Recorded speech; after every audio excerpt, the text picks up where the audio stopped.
To write a number in scientific notation, all you need to do is write it as two numbers, one number and then that number multiplied by 10 to some power, so that the number that's being multiplied by 10 only has a single digit to the left of the decimal. Now that big long explanation is a lot easier to show you than to say, so I'm just going to write it down. If we take a look at example A here, we have 63, and we're supposed to write it in scientific notation. We have two numbers right now to the left of the decimal, because this is 63.0, right?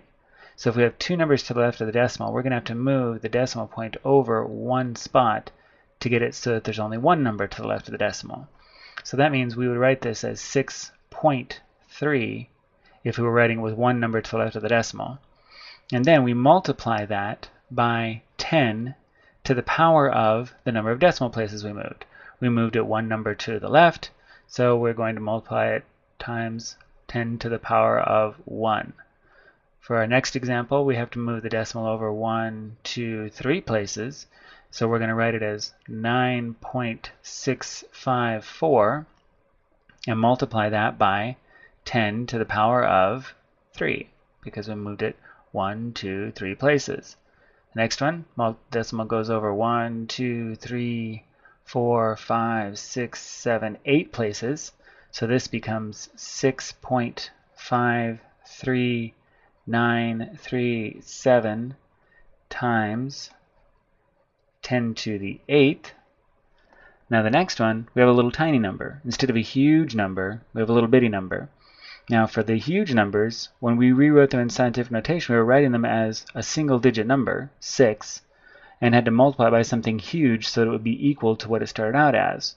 Now we're going to take a little bitty number and we're going to write it as something much bigger. In this case, we have 3/10,000ths, and we're going to start off by writing it as 3.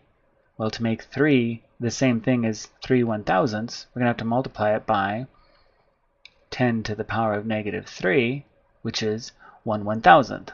Remember, in case you hadn't seen that other lesson, that 10 to the -3rd is the same thing as 1 over 10 to the 3rd, or 1/1000th.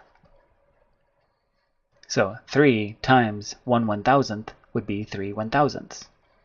Here we have to move the decimal 1, 2, 3, 4, 5 places to the right, so we get 5.6 times 10 to the -6.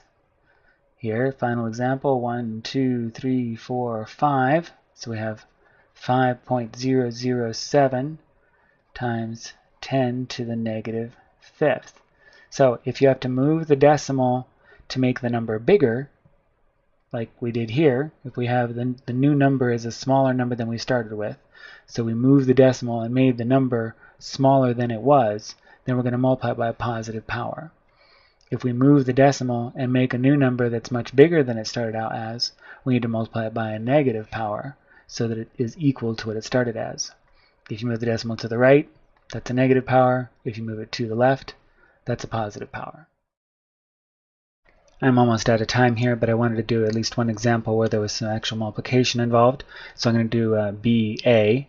We have 3.2 times 10 to the 6th times 8.7 times 10 to the 11th.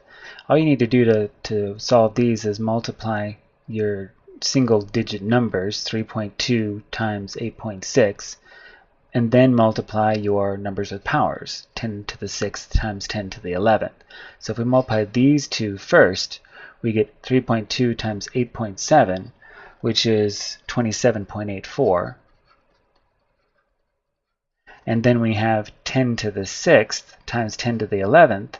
Well, here we have the same base. They're both 10. So all we need to do is add the powers. So we multiply that by 10, or that comes out to be 10 to the 17th. Then we just put our answer in scientific notation by moving the decimal back over one place.